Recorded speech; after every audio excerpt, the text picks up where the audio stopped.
lyrics are, I think what rock and roll is all about. Welcome to Rock Docs, a podcast about music documentaries brought to you by Treble Media, treblezine.com, independent music writing in a world where that is a thing we need. So go check them out. And thanks to them for bringing us to you. And I'm David Lisbram here with my co-host, Andrew Keats. And our returning champion here again, once again, for yet more. This is Evan Laffer. Say hi, Evan. Hello. I mean, hi. You can say whatever you want. We said say hi. Yeah, following instructions. I'm following take instructions like a good German. Yeah, a good like a monk being told by their business management manager how to dress and how to wear their hair and such. Yes. That's the best thing about this story, really. I'm excited to talk about that. There's a lot I'm not sure. Yeah, that is exactly what I'm excited to talk about as well. So many things I don't know. Anyway, you may have heard Evan on our previous episode about probably everybody's favorite music documentary of all time, which is Bob Dylan, Both Sides of the Rainbow. I think that's what it was called. Yeah, I think that's what it's called. Which was it's most notable for like the year range. You might as well skip the actual subtitle and just get to it's like 1981 to 1988 or something like that. Yeah, exactly. Bob Dylan, the consecutive disappointments show. That's basically it's just like a bunch of British people being disappointed after each other. Yeah, the searing resentments of the British press years 1981 through 1988. If what you like most about Bob Dylan is not hearing his music or seeing him, but listening to disappointed in their lives British journalists talking about him, then that is the film for you. Anyway, we've covered that in great detail though with your partner in crime over the old Jokerman empire, Ian. Yeah. Now we got you just solo. Well, yeah, I don't know if Ian knows anything about the monks, honestly. Well, should we just have him on instead and just he can make shit up? What I'm saying is no, I'm the right one to have. Yeah. I mean, I'm sure he knows things. I don't know if he knows anything about the monks, but I can't say that I know a lot about the monks, but I love them. I love them. One of the premises of this podcast is that we take a music documentary as a film, like sort of as a text on its own. That's a premise that I probably have never even shared with Andy, and we're coming up on 100 episodes, but it's a premise nonetheless. So you don't have to know. Sometimes people are like, well, I'm not the world's greatest expert on blah, blah, blah. Like that's not the requirement to speak about a film that you've seen. That's what we do on Jokermen as well, is exactly that. And it's an excuse to be loose with research, but it's also it's a beautiful way to do it in its own way, because it makes you contact directly what you're dealing with. Like, what does this record, this film give you just walking right up to it? Yes. Exactly. We should talk a little bit about the Jokerman experience, because your journey has led to sunny Southern California at this point. This won't come out for like a month or something, but I'm sure it'll take you more time than that to cover your current subject. So for those of you who listened previously and know you as a guy who talks about Bob Dylan, or at some point about Lou Reed and John Cale, you now are one of two people who speak about. I'm setting you up. The Beach Boys, Brian Wilson and the Beach Boys. And that's I mean, we talked about a bunch of other stuff, but this is our third big series. Like we have done Steely Dan, we've done Walter and Don's respective solo careers. We've done Warren Zevon, we've done television, we've done Brian Eno's records, the pop ones anyway, and a lot of other stuff. But this is our third, like it'll probably be like a 2-year process. After 2-year process. I mean, it's basically a year and a half of doing Lou Reed, the Velvet Underground, and John Cale, and it was the same amount of time roughly for Bob Dylan. Yeah. Does that feel like, wow, we're gonna spend 2 years with the Beach Boys? Like, is that kind of heavy? I mean, you're at the very early stages of this. Not when you take everything as a text. Yeah. It's just Like every yourself, week it's a right. new text. Yeah, Yeah. you're just a babe in the woods every week. Yeah, Yeah. I'm not What do even we got kidding. here? That is how I just I don't feel like, oh, it's like a daunting monolith of albums in front of me. It's more like you get to be dumb about it, and it's kind of a way of recreating the actual experience of like doing a speed run of being just a man on the street, seeing the albums come out up from this artist in real time, like something I never got to do because I wasn't born in 1948 or whatever. Right. So that part of it makes it feel fun. Yeah, but it also recreates the experience that I'm sure you and a lot of other people have had of with any artist of like when you decide you're going to be really into something, but at a certain point you weren't, you didn't know much, and by just the act of listening to each thing consecutively, you're sort of like building on your Yeah, sort of knowledge definitely. base as you go. It Yeah. gets deeper and deep. It's like I start realizing I know things that I didn't think I knew by the end of these things, and I was never like the biggest super fan of these. Of Bob Dylan, like not there's a high bar for that. So I mean, I love Bob Dylan, but there's people who are British scholars about him. So Yeah, yeah. there's by those standards, by the expectingrain.com standards, I'm not like that type of guy exactly, but I kind of am now. But Yeah, I would say you are now. Yeah, you can be humble about it, but I mean, we should also say for anybody who doesn't know, you have another podcast that continues to be about Bob Dylan. The right, with Stephen uh, Hayden, that's with Steve, never-ending stories. yes, the looking at his live oeuvre, and that is also a fascinating one because I mean that allows you to keep to not just say goodbye to all of the things that you've learned over all these years Well, of yeah, like doing full episodes on the back the back the covers back of covers of certain labels, you know. well, it's also just while Bob Dylan is alive and playing music, it feels so stupid to be like, well, my work is done here. It's like, what are you talking? I'm done. I'm retiring from podcasting about Bob Dylan while he's 82 years old and he's about to be on his whatever, however many legs of tours he's done, thousands. Uh, I couldn't live with myself if we didn't Yeah. continue podcasting. It's the least we can do. Speaking of think- which, do you have any Bob Dylan dates on the on the docket for this coming year? Well, I'm seeing him at the Hollywood Bowl Okay. with Willie Nelson. Yes. I'm going with Willie Nelson, and we're seeing You to see Bob Dylan. Yes. Yeah. I'm going with John Mellencamp. Yeah. So we could double right. date. He's going to be there too. Yeah.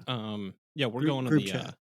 San Diego. We're going to the San Diego show. So if you feel like making the 2+ hour trip down, Yeah. Presume it's either before or after that Hollywood Bowl show. I don't know the schedule, but I'm sure it's in close proximity. Anyway, Perhaps. you're welcome. Yeah. You're welcome to hang. I want to ask you before we get into the monks about something I glancingly referred to in my intro, which is kind of a hill that I think I'm prepared to die on at this point. I think Andy, I've talked about this before, but Nervous. no, this is fine. You know, there's been a lot of talk lately, and rightly so, about the state of music media. Yeah. With your, pitchforks being in questionable state and various other things coming and going, and it's rough out there. And I don't mean to, I'm not saying anything to deny that or whatever, not have sympathy for people who are in a precarious position in terms of their jobs. But when that's discussed, I feel like podcasts are not in that conversation. Meaning, like, if I want to, for lack of a better term, consume interesting content about music, like there's a lot out there that, I mean, it might be on YouTube, it might be podcast, classically speaking, it might be whatever, but I mean, I don't know, I think, and I understand the economics are different, and there's a lot of different factors here, so it's a lot to unpack. But I, I mean, you've been kind of doing this for a while and gotten a little bit of, uh, I don't know, notice for it. I mean, do you think it compares? I mean, I don't know. Do you think like I'm on anything here, or am I just like, is it just a totally different thing? I mean, I think of it as being just something that is not recognized until it is. I mean, you just keep doing it, and then I think that what we're trying to do is just be the thing that we want it to be, and then if you keep doing it long enough, then suddenly it's like it's not just like somebody being like, I'm gonna make a podcast, I think, and then making like 4 episodes. Our show's been around for since 2020, so and we don't have any plans to stop doing it. And I think that whether or not it becomes something that's like talked about in uh in the same vein or in the same breath as the more institutional music media, uh right now I feel like we've gotten to a point where like there's a word of mouth reality to it, and it's as real as anything you follow on Instagram is real. And it's funny because these days I think that there's um it's hard to tell what is and isn't being funded. And if you do something consistently and well enough, I think that it's indistinguishable from stuff that is part of an actual media backed official production. So I hopefully we can, if we do get like bought out or something, it won't be like too big of a Condé Nast transit. Yeah, I presents mean, Jokerman. well, that doesn't seem like the best fate these days. But that's the thing. I don't know if there is like a good ending to that type of move. So in the meantime, I think our goal is just to be doing something that is up to whatever standard we would hope would be there if we had the money or whatever. It's a two-man operation as far as editing and producing and running social media and booking guests and everything. And we do have Talkhouse as our network, which is helpful, but it's not like they give us uh you know a a budget. It's just Right. Right. Yeah. I think what I'm trying to say is, and I'm not talking about, I mean, I'm not even talking about you guys specifically. I'm just talking about like other ways for people to communicate about music.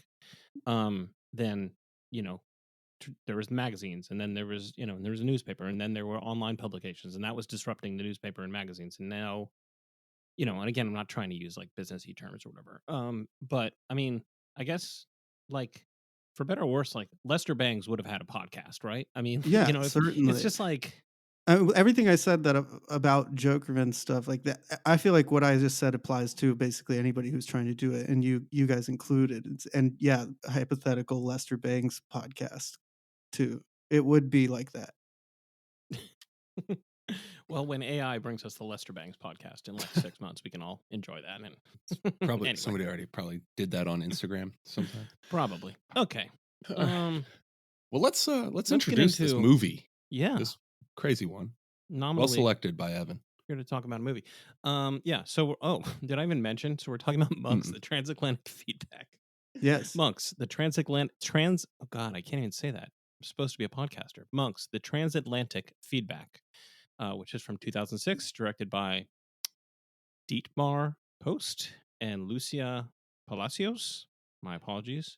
About the what the band the Monks. So It's I don't know. experimental. Yeah, experimental Americans living in Germany, the Monks. Where did you first come across the Monks, Evan? I think that I heard them in high school, and it may or may have not been in the context of them having been covered by The Fall, Mm. and then or somehow hearing that song, because they covered Black Monk Time, and I think they maybe covered I Hate You, but they yeah, I mean I think I might have just realized that wasn't that those were covers, and then found out that it was a band unto itself. That's probably how, but Yeah. I can't be positive. Andy? Did you go in on them after that? After Well, they whatever have that exposure was? one album, so yes. Yeah, You went yeah, deep. yeah. I Yeah. Was went there a deep. Jokerman mindset like the late punks, the It's late just monks? the Of last way better. 4 songs. Yeah. Well, it is But interesting that there is the early monks and later monks. Right. right. Right The- now on Right, but we're- streaming, there's only early monks. You can't get Black Monk Time on any of the streaming things. Really? It's just a Yeah. compilation of the first stuff they did. We're slicing things pretty thin, though. Andy, when did the monks come into your life in a big way, or did they? They came into my life in a big way about 2.5 weeks ago when I watched this movie for the first time for this show. I, before that, I really only knew the Monks as a band that would be mentioned in a list of like obscure other bands that like record collectors were really into, but I had never actually listened to them. Um, I was doing some research, and I'm curious whether either of you had ever heard this urban legend, which I understand was fairly well traveled in some places. That for a long time, people were under the impression that the Monks had gone AWOL. They were active duty military in Vietnam and had gone AWOL and recorded this album somewhere in Southeastern Asia, and that explained its obscurity. Had that been something that like an older guy at a record store had ever told either of you guys? Maybe I heard that early on, or I don't know. It feels like just sort of the legend around them. It Yeah, seems plausible, and the actual story is not less crazy. yeah, yeah, No. exactly. It seems as soon as I heard it, it's like two exchanges of the game of telephone away from what actually happened. Mhm. And not that hard to believe. Um, I don't remember hearing that, but I do know. I don't know when I first listened to the monks, but I do. I'm quite certain that I saw photos of them Hmm. before I listened to the music, and their visual presentation is so dramatic, and like it's hard to say that something made in 1966 is still kind of striking and shocking in yeah, 2024, but like perhaps they are the only band for whom that is true. yeah, I can think of very few examples of the capacity to still be kind of shocked and like skeeved out or something. I don't know, like not, you know what I mean? Like just be like, whoa, like yeah, it still hits you. Yeah, So, and I think the music delivers on that promise. But when I first saw them, I was like, what am I in for here? Which I guess was the idea. Um, and Well, yeah, and I don't know that it necessarily suggests any sound at all, whether it's the sound that they actually have or any other sound. I don't like it's jarring, but I don't know that it's suggestive in any way that like a standard punk look, sort of looks like the music sounds. well, yeah, because there's nobody else nobody This. picked up on this style.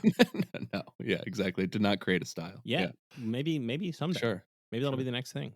well, Yeah. for everyone who doesn't know, they have their hair. They actually have tonsures, like the top of their hair is shaved, like Right. monks.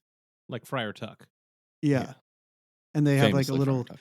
They have capes on, and they wear all black. Right. They're not wearing like monk's habits, or if that's what it's called. I don't know. I'm not No, Catholic or they're wearing black, monk or something. like mod all black clothing, and they have a cape with like a whitish string around And the they're neck. they're and they were always photographed with this like to show you the hairstyle, but it also created like a very dour, like head tilted downward, looking up at out of the top of their eyes, sort of solemnity, Hmm. which I think adds to the I don't, I don't know the shocking visual presence, sort of. I don't know. Shall we stroll through the history of the monks? Because I mean, sometimes we do these podcasts and they're about a movie about a band that everybody knows, and we don't have to be like, there's these 4 guys got together in Liverpool and blah blah blah. But I mean, Yeah. let's assume that not everybody has seen this film or is that familiar with the monks. So, I mean, basically, you've got 5 good old American boys who are stationed in Germany in the early 60s. They, join the army and go there for their various reasons, as we learn in the film. Yeah. Like the most And, standard, like late 50s reasons to join the military. Like, just right, like, like I had to Texas get out of this sucks. little town. Yeah, exactly. Yeah. Yeah, well, right. I think it's important to note, not really for like big time patriotic reasons, not for like army brat reasons, not for like it was the right thing to do, as much as like it was the thing to do, and like I wanted to leave. It was the way out. Yeah. Yeah. Or like, yeah. Very. Dave, the monk's banjo player, basically says that like his hero was Elvis, and Elvis joined the army. Yeah. Mhm. Yeah. So Yeah. which There it is. Yeah, I love it's that. not rock and roll to join the army. Right. Is by definition Yeah. rock and roll to join the army.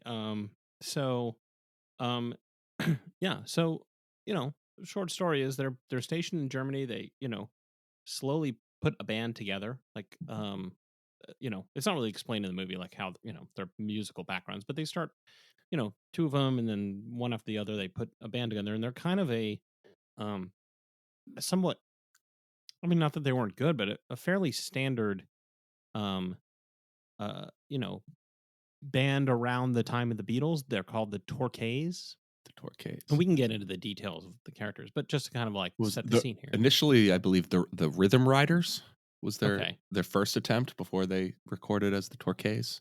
Right, which Yeah. the Torquay was a song that they liked. And they're playing like the like kind of sort of covers of R&B and early rock and roll type songs that, a band that like the Beatles or the Rolling Stones would in the early 60s. And they're playing around at this is while they're still in the military, and then subsequently they're playing around at clubs around Germany, entertaining GIs and the local ladies and such.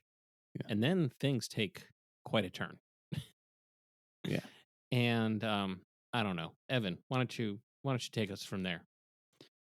Well, it's Gary, Larry, Eddie, Dave, and Roger. Yes. Gary Berger, Larry Clark, Eddie Shaw, Dave Day, and Roger Johnston. That's the Torquays, and then I believe there was a few other members who were like came in and out. Anyway, that's the main lineup, and then the way they become the monks, I think they were playing at this club, the Maxim Club, and they got some recognition by some promoters who I think the talent manager maybe, correct me if I'm wrong, but they get hooked up with a group of German uh, talent managers, or Yes. business managers of I music. keep trying to figure out if there was like if there's like a German term for them that doesn't translate, which is why it's so difficult to understand what it is that these guys do for them. But yeah, they're like managers slash, I don't know, whatever Warhol was for the Velvets, Yeah, is there basically. exactly producer? Provocateur. Is there a German word for what Steve Jobs was doing? Yeah. Because it is like Yeah. that. It's like Steve Jobs. It's like Warhol. I mean, they basically like. Am I jumping too far ahead? Because they are No, the it's fine. monks. This is one of the central mysteries of the movie that doesn't really get answered, but is still, but not necessarily to the movie's detriment. Well, we can discuss that, but I don't, in my opinion. But they become It the leaves monks, you- and then they get like turned into like the monks in this Yes. other way. Well, there's sort of a manifesto of sorts and a set of instructions that they're issued about how they're supposed to look. You must not be Torquays. Like the Yeah. managers decided that Carl you and can be Walter, something different, but like basically. you cannot be those kind of guys anymore. You must always appear in public as a monk. Obviously they're shaving the tops of their heads. Their music is very Well, he describes it as weightlessness. That they're their goal will be to achieve weightlessness. That's the sound that they're going for. And it's described so like straightforwardly, like that should carry an obvious meaning to you. It's amazing. Do you have like the actual list of everything that is on their like list of creative demands or whatever? I was trying to find it, but I it's couldn't like find it either. you must always be a monk. Outside on the street, you must be monks. You cannot be Yes. ever Torquays, only monks, ever forevermore. You must be strong and hard, sexy. You must be Yeah. sexy at all Yes. times. Yes. And they're like, okay, well, I mean, in the movie, it's just kind of going back and forth between the guys talking about their experience. And then when it gets to the part where they meet, what are their names? It's Carl and Walter are the two main yeah. members of this. Carl and Walter. They get to the part we're talking about them is like, he's just like, and I don't know, the monks, these guys are just, if nothing else, supremely open-minded. Like they're just American boys, but they're kind of like really acclimated to Germany. It seems like they Yes. just took They're to not? like fish to water to like the prostitutes and the partying and just like the life of being in these kind of rocker. Well, we should But they're say not- in sort of their pre-monks proto form, they're playing these like clubs in Dusseldorf and Hamburg often. Mhm. And it's it's just like the post Beatles era here, where these German clubs are booking lots of British like beat bands, and they all play for like 6 hours a night. And it's a lot of like American soldiers, and most of the nights end in a fight. And there's lots of prostitutes, and like it's just a rough crowd, right? And so they're certainly accustomed to like an outsider element by just being in this band, even for these like sort of stumbling early months or years or however long it was before they hook up with Gary and Walter. But then, yeah, as you say, Evan, they just become so suggestible. Like, we're describing a bizarre art project, or a provocative art project, I should say. And none of the guys seem especially like enrolled in the project itself. They much more seem like willing to do it. And Yeah, and yeah. all, like yeah. The rules are, I mean, it's like if you're an open-minded sort of just a happy-go-lucky American GI, and these people, these German guys with like distinct and very specific rules about how to make your band better start telling you, it's kind of like, why wouldn't you do it? And it's not like any of the rule, it all worked, I think, immediately. Like the stuff must have clearly felt powerful as they were doing it. Like suddenly you're all wearing black all the time. You shave the top of your head. You stand in the doorway, posed together whenever there's a photo. There's like a clear. He talks about, Gary mentions like as soon as we all shaved the heads, like one of them did it first, and the rest were like, well, I guess we're doing this. That like the vibe shift that happened after that was just like sudden and deep. Yes. And all of them, I mean, presumably had their head shaved when they went into the army. So there is an element of which they were exposed to that process. It's very interesting to think of what Gary and Walter, these German artists' ideas, as being such a close analog for the United States Army yeah. in terms of there being rules. You succeeding by being a rule follower, Right. but that seems to be what it was basically. So, but I want to say though that these guys are not rubes. Like, I don't want to paint them that way. No. They're all very bright. Yeah.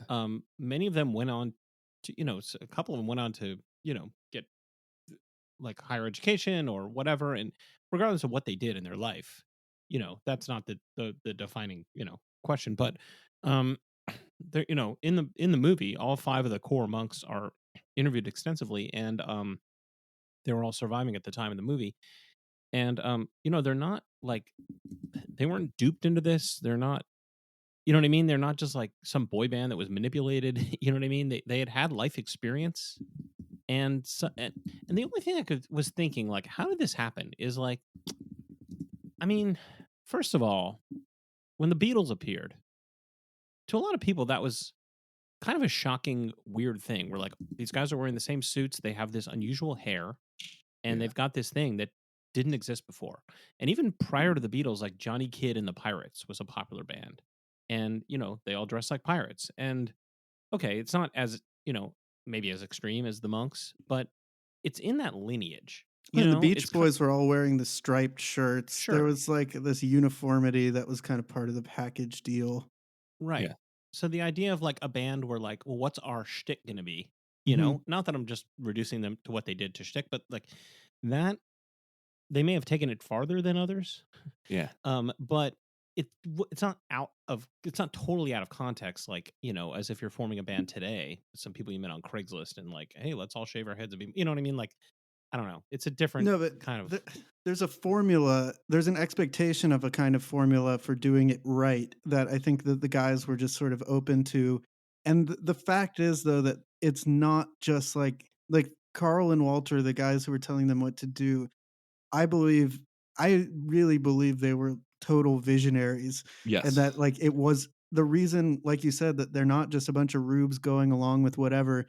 Is that I actually, you get the sense in the documentary uh, that the truth is that this was something that was in the moment really profoundly interesting and undeniable. Like the way that they chose the phrases, the things that they're like saying, just be weightless.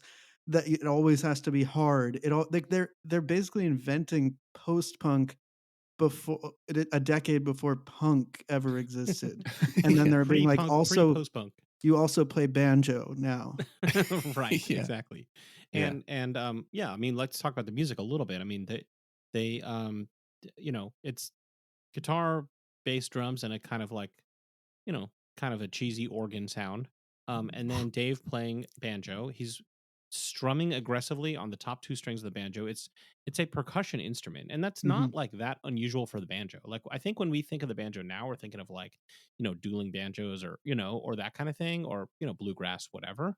But I mean, if you listen to like really early jazz, like the early Louis Armstrong high fives and sevens and things before that, like the banjo was a percussion instrument, and that resonator is essentially I mean, a drum, a snare drum. So, it can fulfill both those functions. It's just it's kind of evolved to be more commonly understood in one idiom. But so it, it is kind of weird. One thing I was thinking about this, and like, Evan, am I right that you like played drum? I know you mentioned like sometimes being a band. Were you a Yeah, drummer or you are I a drummer played or something? drums in a band, in my band with my friend Matt, and yeah, we were signed to a label, to Dead Oceans, and we did a tour. We did 2 tours, and yeah, it was, we were playing. Yeah, it was kind of odd post punky uh, music. So, well, I guess I'm just asking from a percussion standpoint. Like, I think what happens with the Monks, which one of the things that makes their music really stand out and is interesting even to this day, is like, the two kind of modes of percussion in Western music are kind of like the straight time, like 1 2 3 4, or waltz time, whatever. But that's like on a beat, um, and that's classical music, that's parlor music, things like that. And then swing time, which is comes in the early days of jazz. I'm sort of obviously oversimplifying, and most of rock and roll and pop, hip hop, all that stuff is like anything you're gonna hear, whatever, on the radio or in your CVS or whatever, is in swing time, like 99% of it. And um, one of the things the Monks do is it kind of goes into more of a straight time, like which is sort of taken up by a lot of post punk, by hardcore punk, where it's not swung. It doesn't have the same kind of jazz, blues, R&B inflected rhythm. And they're, and that's totally different when everybody was doing, like when the Beatles and the Rolling Stones and all them, and the R&B, early Motown, things like that. That's all totally swung, and it was made for that kind of dancing. And they're just like I don't know, that's one of the things that stood out to me. That and the fact that they're not doing harmonies. They're all singing, in unison, doing the opposite of what the Beatles and the Beach Boys and these vocal groups were doing. So, those are I mean, among many other things, those are the things that musically make me feel like they stand out from their peers as well as even, frankly, most people now. Yeah, there's not a lot of I cymbals either on the drums, worth noting. Mhm. It's a lot of toms, Yeah. which lends this like I primal actually read thing. something. Like Mo Tucker. Yeah, not Mm, unlike Mo Tucker. mhm.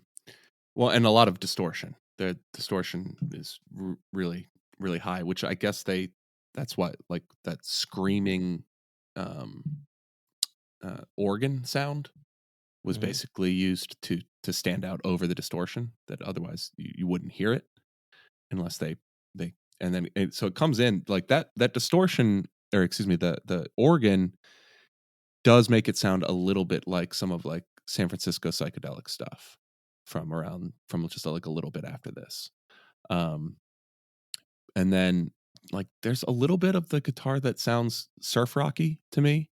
Um, and I don't know how that fits in with the sort of time signature, but it doesn't strictly sound much like any other music, really. It sounds like the Monks. I don't, like I'm sure you could pull out influences that they've had, but it doesn't really sound like anything else I know of when I just listen to them as a band.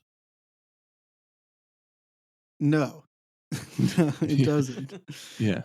I mean, it's a really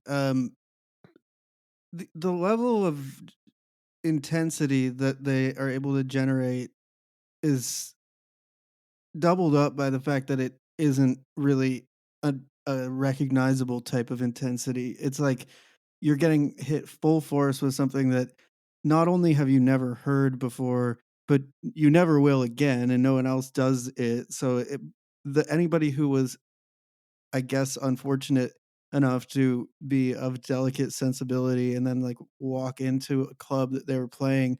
They do mention this, and a few of them I think are in the documentary. Kind of like I felt bad for people Yeah. who Yeah. like we felt pretty bad when people would walk in and be clearly just not digging it because for obvious reasons it was not what they expected. That people wanted to dance all night and they're playing this kind of like herky jerky, extremely uh loud, not dance. It's and I mean we haven't even talked about the lyrics, which are Yeah. a, a whole other subject. Yeah, the Yeah. lyrics have this kind of minimalism. They're, and they're not I mean, they're explicitly trying not to be conventional love songs. Let's put it that way. No, Certainly that. Yeah. yeah, Yeah. Uh yeah, it's they're a very interesting bit. I mean, does it sound like surf rock to you though? only in. I mean, yeah, in a way, but it feels like it sounds like a lot of things in terms of what the parts are on Yeah. their own. Like it also it more than any other group, it does kind of remind me of like the Everly Brothers, but if it was just one Everly brother cloned or just they were both doing the same part, like because it all is just all in unison and they're that like glistening interconnected harmony is just replaced by like maybe an octave up, but usually just Yeah. uh Straight up unison. shouting together. And there are things about like certain songs do have a kind of more traditional feel in terms of what was popular at the time, but then there's stuff like I mean Monk Time is a great example because Monk Time is like they describe it as having been initially it was like their little theme song like hey we're Yeah. the Mhm. monkeys like we're going like it's Right. monk time it's but while it is that it then also becomes this screaming rant about Vietnam but like all with like 5 words at a time and it's also on the subject of Vietnam like it has the lyrics in that their song about like here we are it says why did you kill those kids in Vietnam? And Yeah. they talk a Something lot in something the Viet document. Cong. Yeah, Yeah. mad Viet Cong. I think one of them Yeah. talks about Right. the reason, like, they weren't all on board with this anti-war thing. One of them No. was upset with being called the monks because his dad was a priest. Yeah. They weren't Yeah, even they're like the radicals that people might expect. That's yeah, I mean, I guess that's the part I was getting at the beginning with the or just a little bit ago about Carl and Walter having this concept for this band, and they're in on it, you know, they're certainly witting participants, but, like, throughout, they voice not dissent, but they don't talk about it the way you would imagine band members in such a artistic endeavor talking about their project, you know? Like, right. they have they're conflicted about the anti-war sentiment. They didn't necessarily share the anti-war sentiment, or they were willing to do it for like one song. I think one person in the band Right. says like I was okay with having one song like that. We said our piece, but I didn't want to be a protest band, Yeah, you know? they it's very interesting because the managers um both were alive at the time of filming, but both refused to be in the film. So we don't get their perspective. And it's all very mysterious. And just like, I mean, even on a nuts and bolts level, like they spent the better part of a year trying to get this monks thing together after they'd been like a professional touring around Germany band for Yeah. a year or so. And it's just never clear to me, like, how are they eating? You know what I mean? Like they're out of the army. Uh, are they living off girlfriends? Are these managers like putting up the dough? Did they, like there's nothing we don't really know that the managers had other it's not like, oh, these we all if you like the monks, we also have these other, whatever, the four, whatever. Like there's not it's just not really explicated. I mean, we know that they were, not living the high life. It seems like it was pretty, a hand to mouth. But even so, like the The receipts are cost not of shown here. living, it seems like they were just having a Yeah. pretty good time. Like it wasn't they weren't in America. They weren't like Yeah. struggling in the ways that most Americans struggle to survive. I think it was probably just on the whole easier to continue to exist and just play gigs and stuff and have that be your life at the time.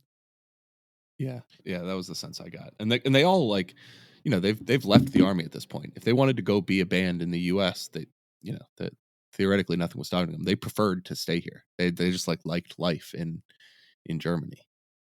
Yeah, Um, they all kind of had their feet in two worlds, yeah. is the sense you get. How about this guy Charles Wilp, the German artist and photographer and like Mm. advertising designer guy? Who says that they like Yeah. invented techno? He's like they invented techno, which is perfect. Like techno's in all advertising because of the energy and the tension it creates. And like that's what they did too. They created that same energy and tension as techno.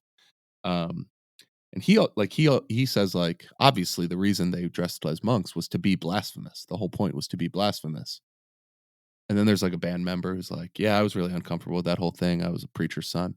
You know, like Yeah, yeah. Basically, everything that these like the Germans who they are constantly interviewing in the film are like, it was a revolutionary band, Right. which I knew that they were changing things forever when you saw them to play. And then they're like, well, I thought we were just gonna, if we're gonna wear these outfits, that's okay, and it was fun, why not? yeah, exactly. It's That's it's a exactly it's like right. an American rock band with German engineering, and they have Yeah. it's exactly that. Like it's not necessarily it's a artistic collaboration of like one of the weirdest sorts I've ever seen or heard of. I don't it is, I guess, I mean, you're really on something. I think comparing them to Warhol and the Velvets, because that's the only other example I can really think of like a producer doing the opposite of glitzing up a band, Yeah. like, but adding a mystique in this particular way that is super effective and really, really weird.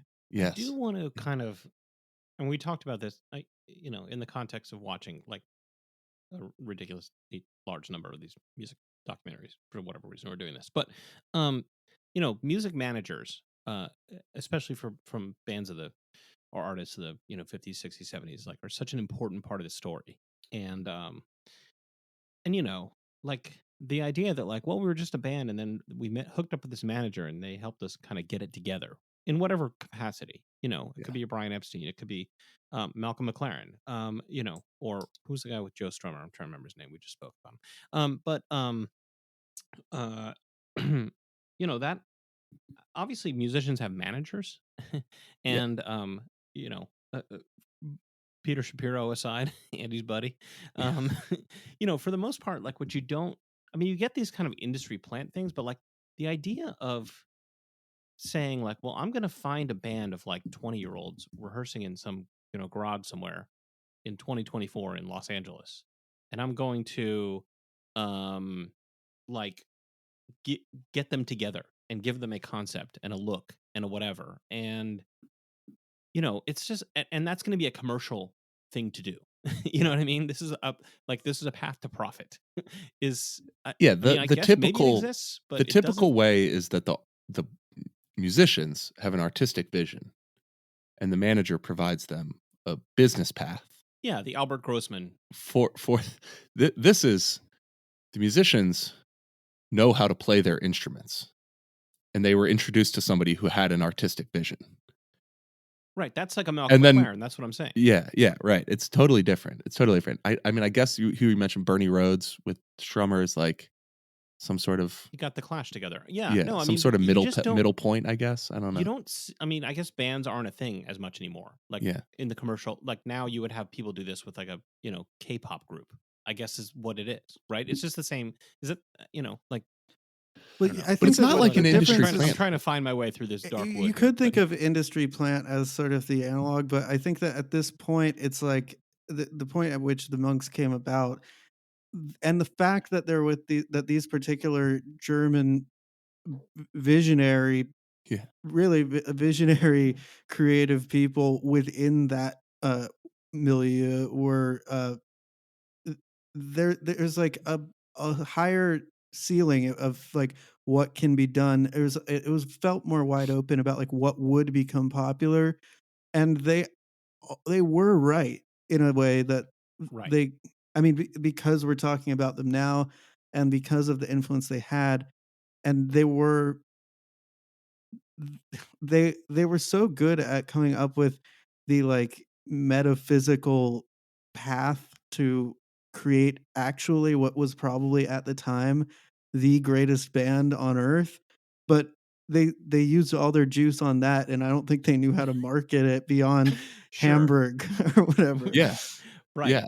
It does. I mean, we don't hear much from them, so it's possible they have like a whole other story to tell.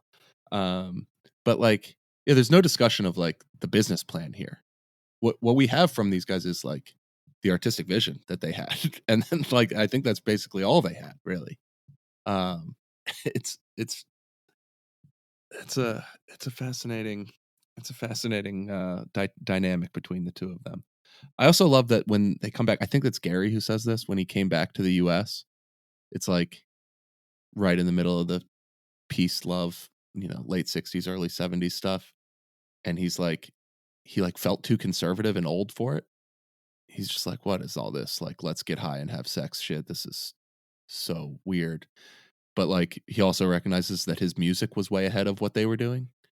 Yeah, that was a but, really like, interesting Yeah. thing that he said about their life was. I think that it makes sense because they were so far ahead creatively, um, that it must have been strange to see that like that really has nothing to do with the culture at large in a sense. Like that is a hermetic like it is a monk like sort of side discipline creating this artistic world, and the stuff that becomes popular is the stuff that is able to be digested and used uh, by mass culture, and there just wasn't an option there. It just didn't happen for them. Like they did not get sucked in to the culture machine, even though they weren't digestible by it at the time. Yeah. So the way the movie tells the story is they commit to this monk aesthetic, and they're traveling around Germany presenting this art experience to crowds with various levels of success. Different towns received them differently. And that went on for maybe a year, if I'm getting the timeline right, something like that, around through 1966. And then the film makes a big bit about their show with Jimi Hendrix. Jimi Hendrix, they're like on a double bill or however it works with Jimi Hendrix. And pretty sure it's Gary, the singer, who is basically just like, I just felt like, what he was doing was probably going to be the future, something like that. Meaning, like, you know, oh, okay, so this is probably the way that we're going to evolve from the Beatles and the Stones, or the culture will. And what we're doing, would seem maybe like the next direction. Yeah. Um, I think they had explicitly talked about it as the future prior to this encounter with Hendrix. I think that was one of Walter and Carl's things, was to be the future of music. right. Sure, Yeah. exactly. Like maybe being exposed to Hendrix caused them to doubt their manager's Mhm. acumen or foresight in terms of what was going to happen. And shortly after the Hendrix gig, if I'm getting the timeline right, they start growing out their hair. They're Yeah. wearing, more conventional clothes for a, rocker in 1967 or whatever. And that whole kind of monk severe aesthetic Yeah. just goes out the window. And and that's more or less, I mean, one of them says, like, we didn't even, like, in retrospect, it was already over. Yeah. So I don't know. I had not, like, from what I'd read about the monks before, the Jimi Hendrix of it all had not seemed like, I don't think I knew that part of it. Maybe that's, they Yeah. were just kind of, maybe it makes for a good film. I don't know if, how much of that is true or not. I don't know how much. Well, we don't get to hear from Hendrix directly, obviously. Yeah, I don't know why he refused to participate in the film. But it does, with the way his response to them is related is interesting. Where, like, he gets it, where he's like, "Oh, you guys have a real interesting thing going here." At least that's how, maybe it was Gary remembered it, that Hendrix sort of got it. He was provoked by them, and while they came away from it thinking like, "Oh man, he's got the future of this thing going, not us." It was also the case that Hendrix, they made an impression on Jimi Hendrix. I mean, if somebody says you've got a really interesting thing going here, that could be spun a lot of ways.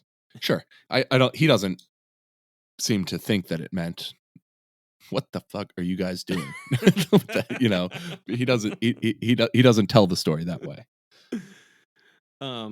But one way or the other, it's kind of a brief period when they actually really are the monks the way we think of them. Yeah. And then, I mean, do you have, Evan, a real relationship with the latter era Yes. of the monks? Well, you mean they have just the record. Black Monk Time is the only full record. Right, but then they recorded a few singles after that. Yes, which I have right here. I have a disc that I bought this in Japan. It's Cuckoo and I Can't Get Over You.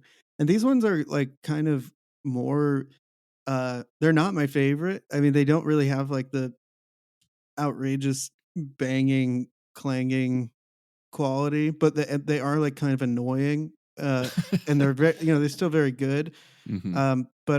Yeah, there I believe there was a little bit of a continued attempt. There was a few, I think maybe a couple more singles, and or one more single after, beyond this. And in the film, they kind of just say like, well, and then it didn't make any money, and we just got dropped. Like it didn't work, but Yeah. On a commercial level. But it's a shame that they didn't get to have the managers be part of the film, because it's like this white whale of like, what the fuck? Like, why were these?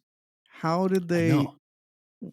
Yeah. And And it's there's also a lot in the documentary. I really like how it's executed because uh, the film has a kind of minimalist post Bauhaus feel, just like the monks aesthetically do. And there actually is a section where it's kind of there's a few. Actually, the whole film kind of is broken up with these little montage slideshow things set to music, and Mhm. there's one that includes a lot of pictures of Dieter Rahm's Brown Mhm. Company products. And without saying too much about that, I mean, there's clearly a a relationship there between what was going on in Germany with the state of design and just the thought about what was a good product looked and felt like.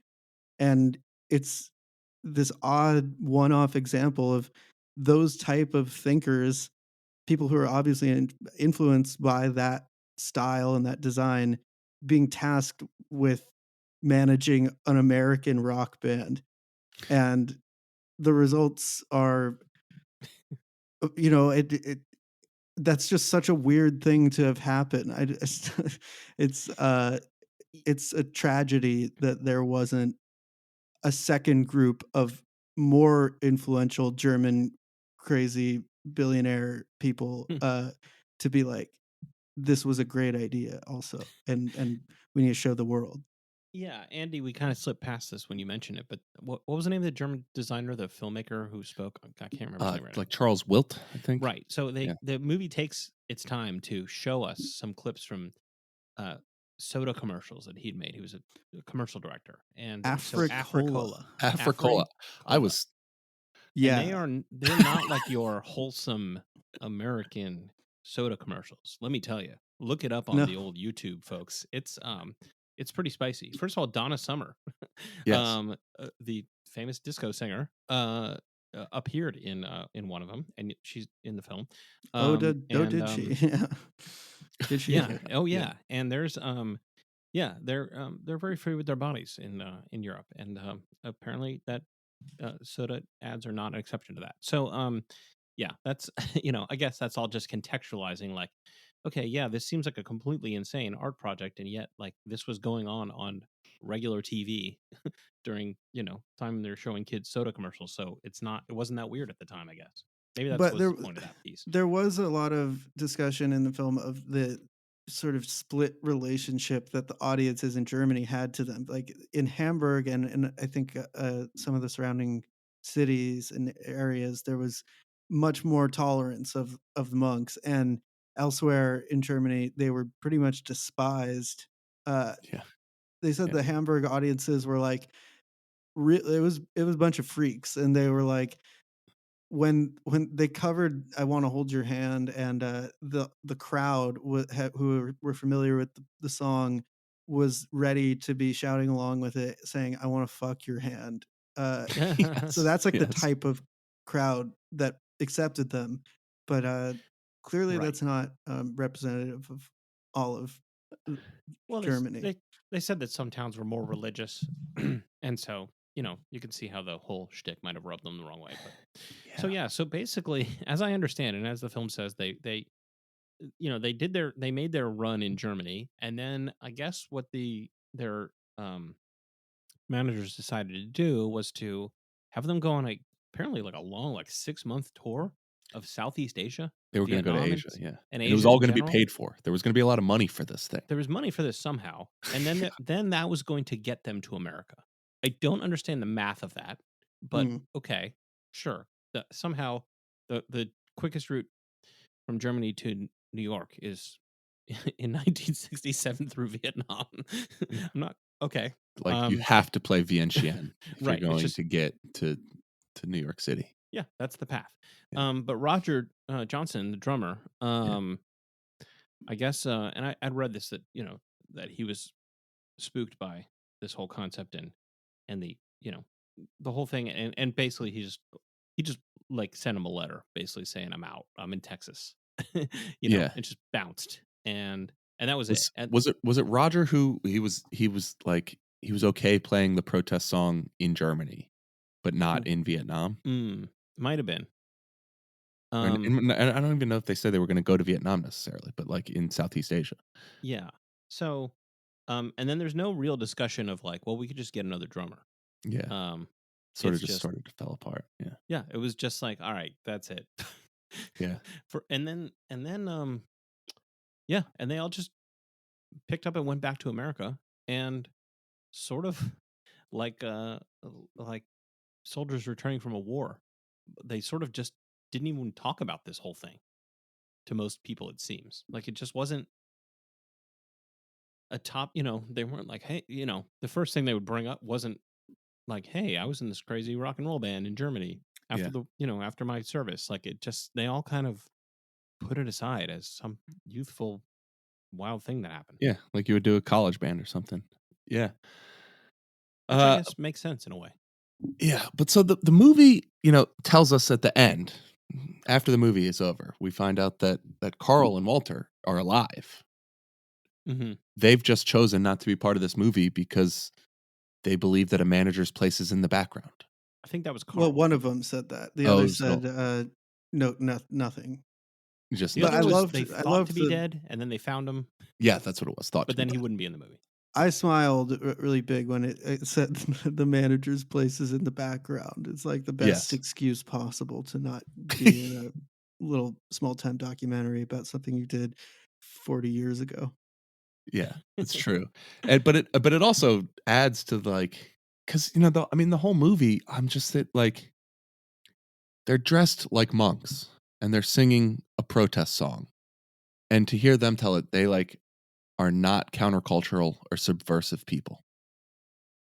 Yeah. And you have to take them at their word, but it's very hard to take them at their word that they are not invested in a really out there endeavor by anyone in 1966.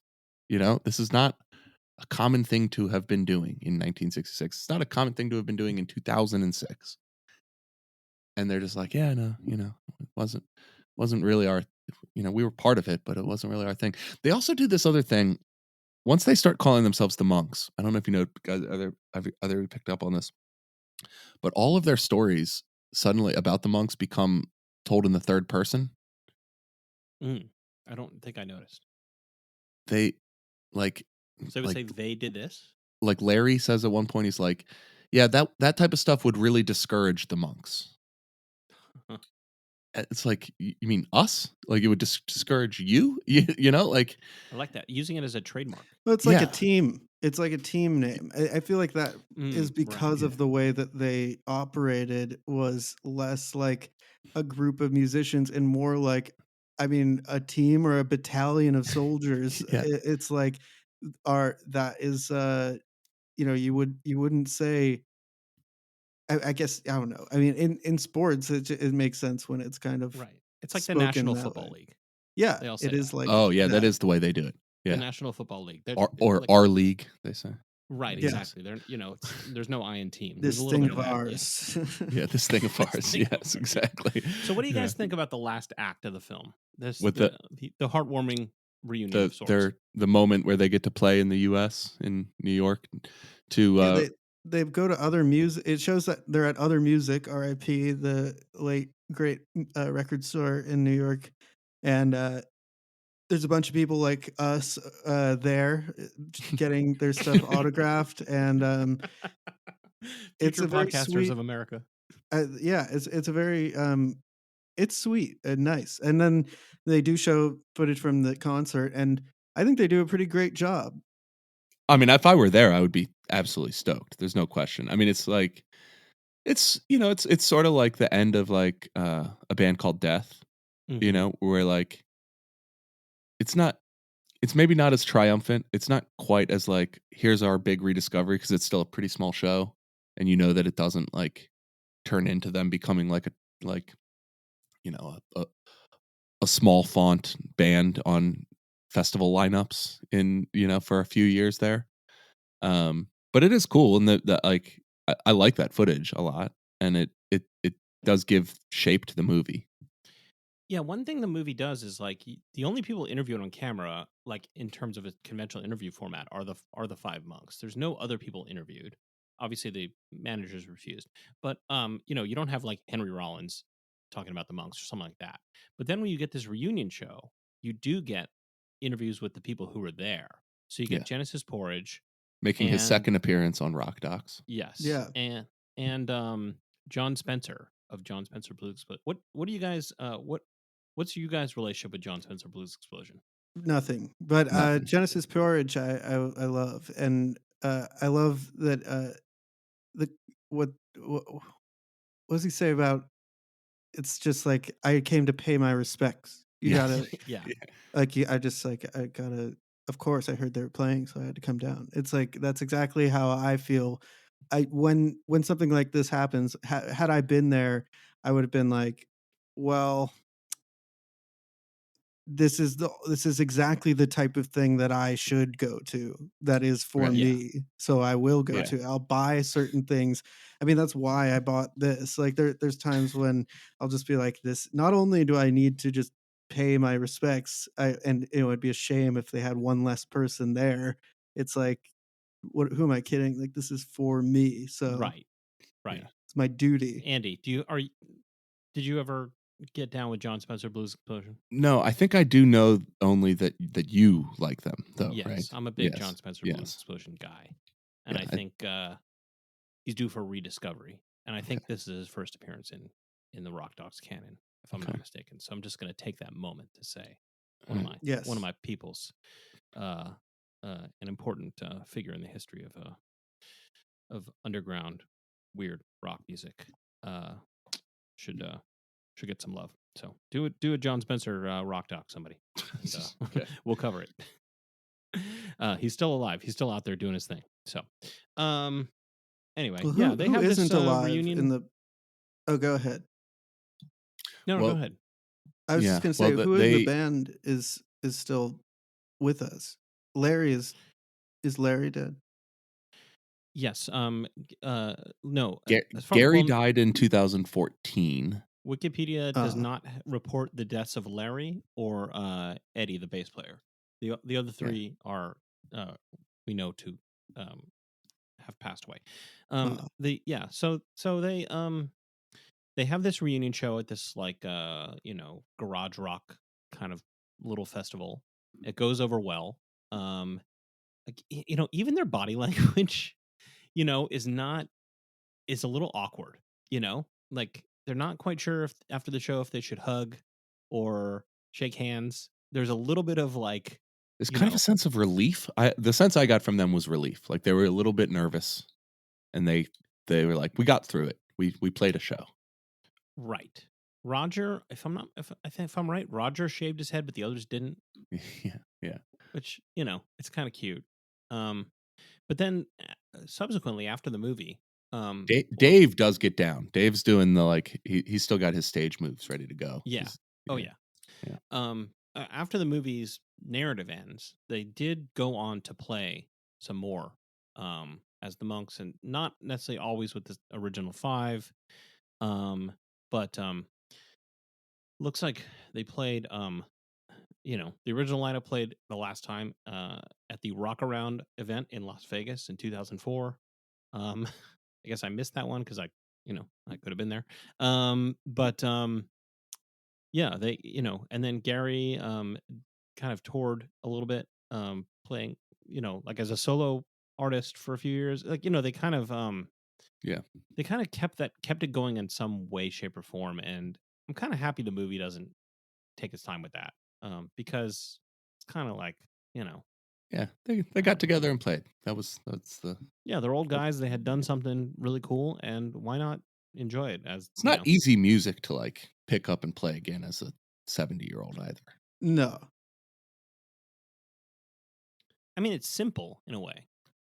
But you got to play fast. You got to play like really fast and loud. There's an aggressiveness to it. Yeah, it doesn't necessarily lend itself to like an acoustic treatment or Like, something like that. yeah, I like don't think. Although maybe the way somebody- like Bob Weir has reinterpreted Grateful Dead songs to be Just to be slow them down a to be lot. as slow as possible, right? No, it has No one to wants to. be just what it was. Which I mean, their managers, I think, understood that they were capable of. They were like literally just like, these are able-bodied young men. They can achieve Yeah. greatness in this medium, and we will whip them into shape and do it. And they just did it. And so like they were at that point able to they were just such perfect raw material of like these guys who could do anything a decent rock band could do. And being youthful and aggressive was part of that. You must be sexy. You must be sexy. You must be. You must always wear black. You must always stand strong and look. You like you can't smile. Or it was. They were really. Never be a Torquays is the funniest. Yeah, It's just like never a that Torquay. past version of yourself. Never again. I don't know. It's If like, you had to yeah. live your life as a Torquay, that might not be so bad versus being a monk. It seems intense, but I don't know. I'm It's glad not they the did it. job. Yeah. All right. Well, we're long in the tooth. I do want to say, I know this band has been called, very influential. Evan, you mentioned The Fall. We're big fans. Yeah. At what point did the sort of critical community or very hip artists or whoever start re-elevating this band? Like I know the Beastie Boys are mentioned as a band that liked them a lot. Were the Beastie Well, Boys in 1985 Fall was, yeah, I mean, the Fall was doing it, and they were covering them in, let's see, when was it? Like, Early 80s, I think. Or yeah, Really? right? yeah, around like 1990, I guess was, I think that's the Okay. record that has Black Monk theme. Yeah, but It seems like the maybe kind of before thing that then. like Thurston Moore would have dug up, Right. and Yeah. those kinds of people. Yeah, I don't know. I mean, I don't know when they kind of came online because there's a part of me that says this clearly must have influenced krautrock. I mean, first of all, it's in Germany, and there's Yes. this rigidity to it, and there's elements that clearly go through it. Yeah, you But can definitely hear some. and there is one thing about the film is like unlike some much more popular bands at the time, like just because of I guess the context of whatever, like there's a lot of really high quality video footage of them performing at the time. Like they're on TV. So I guess maybe in Germany, maybe they were influential in Germany because people couldn't escape, there probably was one TV channel, and if they were on, you're interested in music, you would watch it. So that's that's true. There is another person who's interviewed who's the krautrock guy. I'm trying to remember what band he's from. Faust Yes. or Yeah. Yeah. anyway. Yeah, he's awesome. He compares them. What does he say? He says about the Rolling Stones. That guy's awesome. Actually, his quotes are great. He Mhm. says, he says something about how like they were at least as interesting as the Beatles and like certainly more than the like the unspeakable Rolling Stones or something like that. Yeah, it's, like I can't even bring myself to talk about the unutterable. Yes. Yeah. unutterable Rolling The Stones. unutterable Rolling Stones. Yeah. Jans Joachim Ermler. Why don't we get more German rock critics and fewer British rock critics? Dude. Can we just petition for that? Yeah, honestly, they represent themselves well in this movie. Really, I want Definitely. more. I want more of what they're drinking. Okay, yeah, we have gone long. We're threatening to go longer than the movie itself. And not that we have been afraid to do that in the past. But anyway, Evan, this is your moment to really tell the world anything you've not been meaning to say about the monks all these years. If you haven't said it, now's the moment. I think that this just made me realize that we're gonna have to cover the monks on Jokerman, do like the album song by song, because that's where I really could just talk for a long time. I mean, it would just be hours and hours, because I think there's so much there that I think the context is though fascinating. I didn't know any of this stuff until watching the movie, And it made me so happy to know that there is a really strange reason that they are the way they are. And it's not just like, I don't know what I thought it was before, but it's not a normal chain of events. It's a really truly singular and beautiful story where like they mentioned feeling like at the time like we are the best band in the world, and that Walter and Carl made us feel like we were the best band in the world, and I think that they actually were at that time. And it's insane that there was just nobody really around to see it for what it was. And the fandom of the Monks now is one that is able to see what it was. And the stuff of like the design and the the ethic, the stylistic rigor that they put into the minimalism of the presentation. Uh it's like a time capsule. It's like a uh sealed steel chamber, like with lead insulation, ensuring that it won't be uncool in 50, 100 years. Like it's just preserved in this very specific way by not ever being part of the trend machine. Yeah, and there is a thing where, like, canonically, like the Velvets and Iggy and the Stooges were like considered not to be successful in their time, and like only were rediscovered and appreciated after. But like compared to the Monks, they were like the Beatles. You know what I mean? In terms of their level of success and general exposure, at least certainly in the American market. Yeah, so maybe that's part of it. It's just like even though the Monks have been rediscovered, like it's they're not. There's no threat of them being overexposed. You know, Right. it Unfortunately. I mean, I wish that they well, were more it's it's really crazy to me though that like when we talk about the Velvets and the Monks, that like this is the only other time I've seen something similar. And what happened with the Velvets was Andy Warhol, a totally singular artist who is, I think, a genius in his own right, was able to do something quite similar when it comes to ensuring the presentation of this group was as much a part of it as anything, and knowing that that's important. And he's one of the most famous artists of all time, if not right. the most.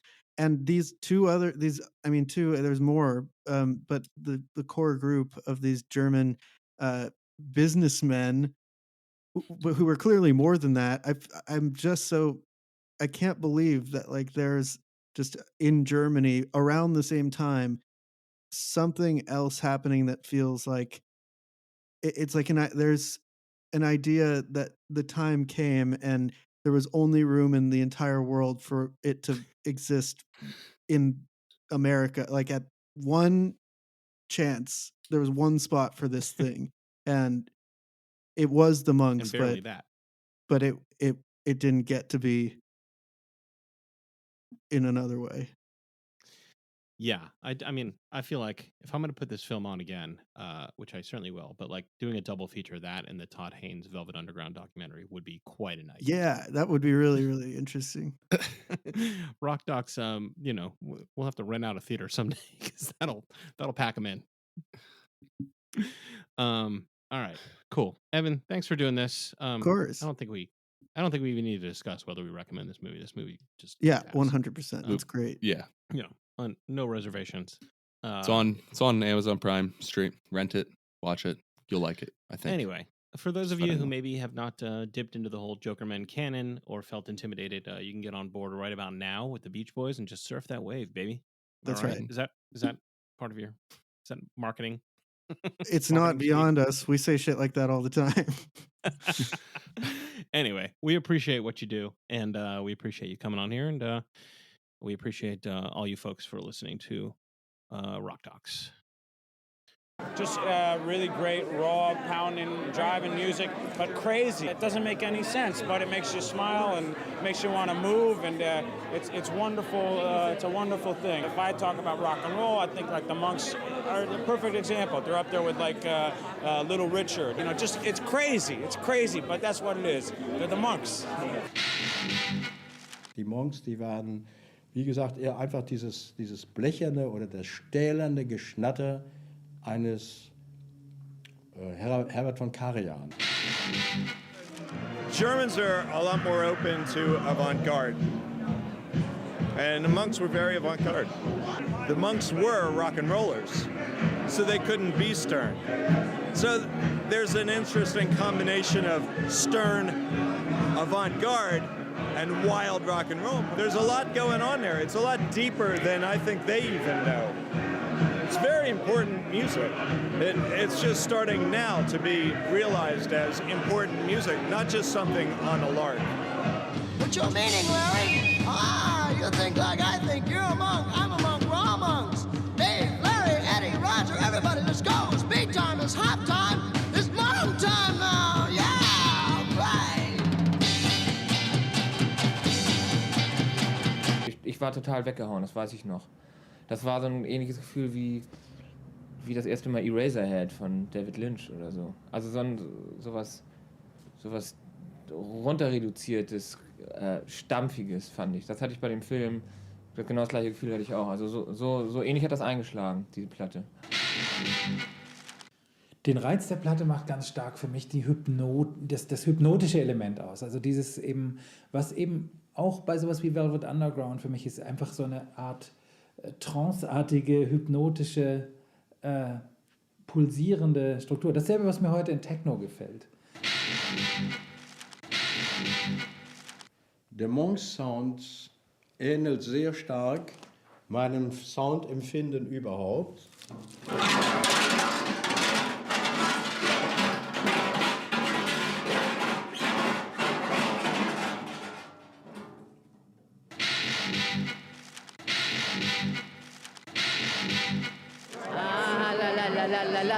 You see, you got to be a fan.